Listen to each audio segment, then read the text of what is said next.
If you want to start racking up successful hunts like these, then this is the video for you. We're going to go over these hunts and discuss why they were successful and what we can do better next time.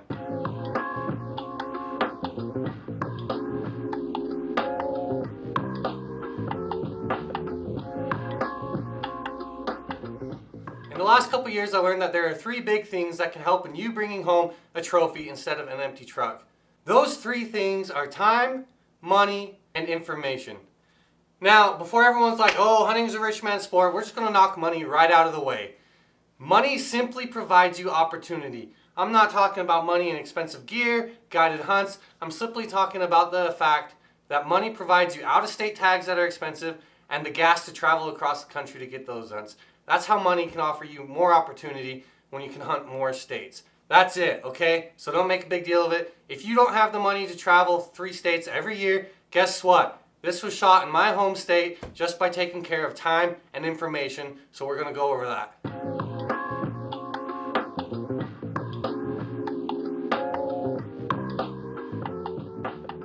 Decided money's not an issue. You're doing an in-state hunt, you got up to 2 weeks to hunt. What are you going to do? Well, time.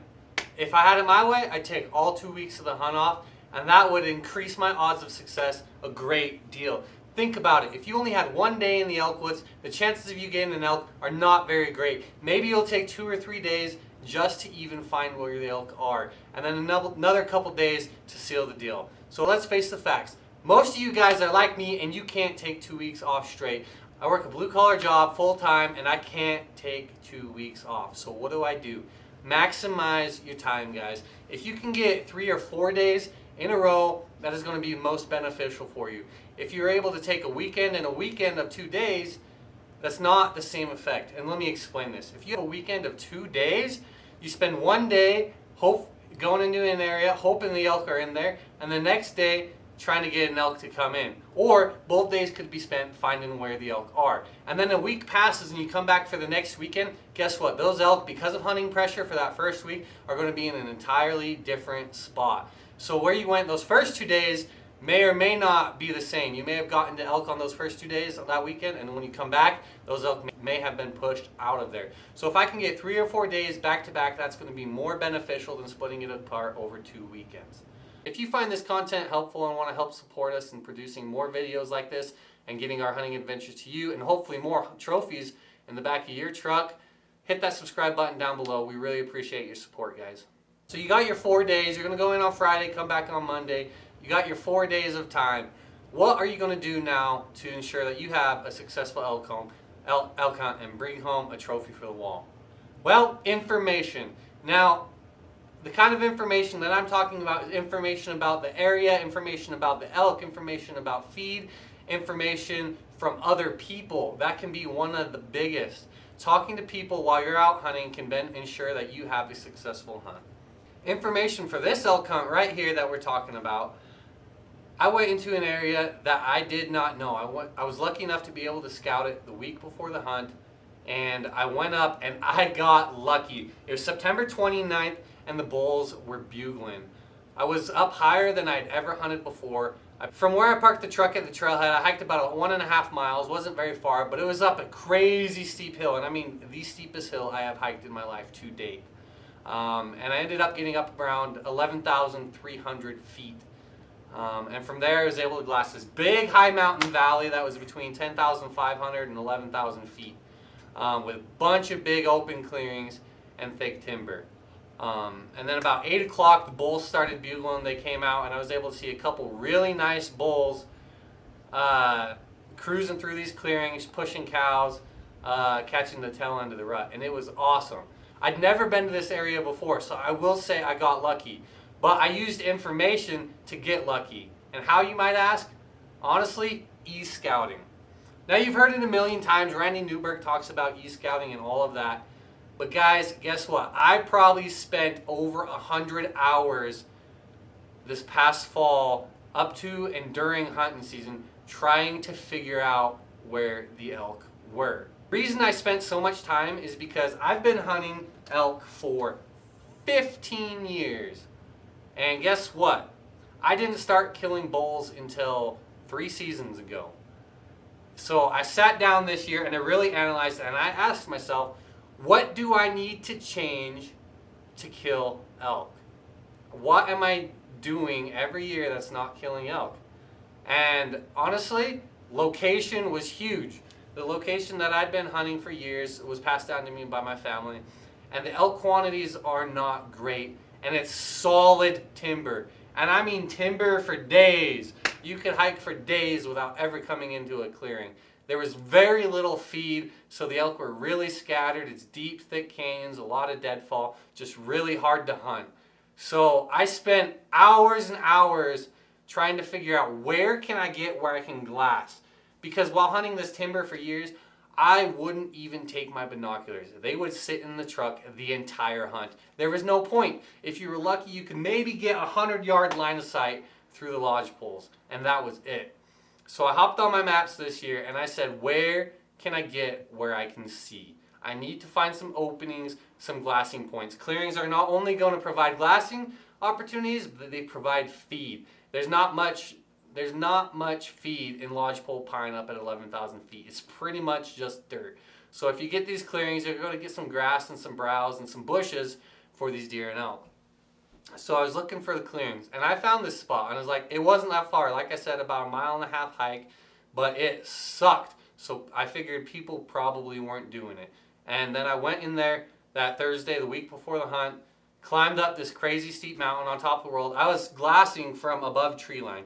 I was sitting on a rocky slope here. I don't know what you call it, scree or something like that. I was sitting in the rocks on the edge of a cliff, glassing this big basin and these clearings, just trying to find some elk. And I got lucky. The elk came out and I found them. So information. Ask yourself and analyze what you're doing and seek information. So the information here that I'm talking about is I was able to go on Onyx and I was able to find glassing points, which is information. I was able to tell that I could see clearing. There was more feed. That's all information. How did I know I needed clearings for feed? Because I had information about the forest, the lack of feed, what elk eat, need to survive, plenty of water, that kind of things.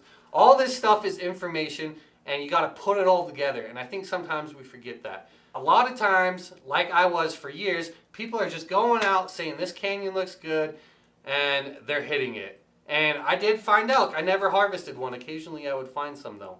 But it just wasn't productive. There wasn't the feed and there wasn't the elk numbers. So I knew elk needed feed. There was water down there, but I wasn't putting 2 and 2 together. So this year, when I analyzed that and realized I need places where the elk can feed, that changed the game. Fast forward a week from that scouting trip, opening day of elk season rolls into town. My nephew joined me on this hunt, and we hiked up there. We got to our glassing spot just before light. There was no one else on this big ridge because it was such a pain to get up. There was no orange. Here in the state of Utah, you got to wear a lot of orange. I couldn't see any orange out in any of these clearings. And about, just after light, eventually I did see a hunter walk through one clearing far away. And that was it. That was the only hunter I saw. And I couldn't believe it. You had all these big, beautiful clearings. I had seen elk in there the week before, and no one was in there. And you want to know why? Because they had to work too hard. I was pretty close to the road. If I walked just over the hill a little ways, you could glass down to the parking lot where my truck was. But it was such a steep hike that nobody wanted to do it. So it worked for me. I just took the information, and I was willing to work a little bit harder than other people who just wanted to walk the little flats around by the trailhead. And lo and behold, while we were sitting there, my nephew, it was freezing cold. My nephew got up. He wanted to warm up, so he went and he walked back down the ridge a little ways to where we had come from. He was gone probably about 10 minutes. But in that time that he was gone, I'm sitting there, bundled up, 3 coats on, gloves, freezing cold. Every minute or so I'd glass with my binoculars or whatever. And I started hearing some rocks moving behind me. Like I said, we were sitting up on this rocky slope.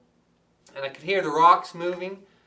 And I'm like, oh, it's Luke. He's just coming back. So I'd look back, and I couldn't see him. And, wait a minute. And I heard, some more. And I looked back, and I couldn't see him.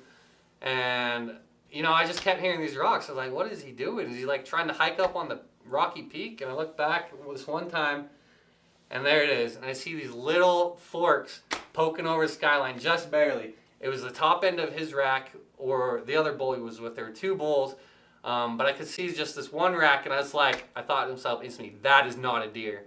And my gun was sitting off to the side, didn't even have a shell in the chamber. It was on my backpack, just sitting there, and I had a heart attack. I freaking grabbed my gun, go to jam a shell in, and it didn't want to go in, so I had to finagle it around a little bit. It didn't take more than a second or two, but it felt like an eternity. I'm like, this elk's gonna bust. Stood up, turned around, just standing shot, 60 yards. I stood up and this elk stepped. I couldn't see below its belly on the ridge line, but I could see the vitals, and I put it 60 yards standing and pulled the trigger, and boom! And he ran off, and I didn't know if I hit him. And after I shot, another bull took off. That's when I realized there was a second one. It was a little bit bigger. But it's like, what? Are you kidding me? And we had radios, and so Luke calls me on the radio, and he's like, dude, you missed! Because after I shot, that other bull took off and ran right past him. And he's like, you missed! This elk's running right back me. And so I walked up to where that elk had been. Like I said, it was 60 yards. It took me 30 seconds. I got up there, and at this point, Luke was walking back, and we were both met up and looked down probably 20 yards from where the elk was standing when I shot it. And this bull was piled up on the hillside. And I could not believe it. I was so stoked. That was my first bull in Utah. And that was a general season over-the-counter hunt. So a couple things I learned from that is also be ready. If you're sitting from a shooting spot, probably have a shell in the chamber and the safety on, your gun ready to go. But I'm also not a trophy hunter. I was going to shoot the first branch antler bull that came out, and I did. So information, learning what I was doing wrong, gathering all the information I knew and making sure I was using it and putting it together allowed me to kill this bull. Now you might say that was a lot of luck. Guys, guess what? There's always a factor of luck in hunting. You can't control the animal movement. You can't control where they're going to be. You can't control any of that. All you can control is your own stuff, and then hope you get lucky enough and that you've taken all your tools, put yourself in the right situation that you can find the animals. And that's what I did. They didn't end up being out in the basin where I wanted to. They were crossing the ridge. I don't know if they'd been pushed. I don't know. None of that matters. What I did is I took the information that I had, I put it together, and I realized I wasn't doing some things right. The elk quality wasn't there, the feed wasn't there, no glassing opportunities. So I changed it up, and I put in a little bit more effort than people were willing to do by hiking up that hill. And guys, it paid off big time. And I'm pretty sure I could go back there this year, this upcoming season, and find more elk. So guys, analyze yourself and what you're doing. Why am I not harvesting elk? Why am I not seeing elk? That was one big thing I learned. You can't kill elk if you can't see elk.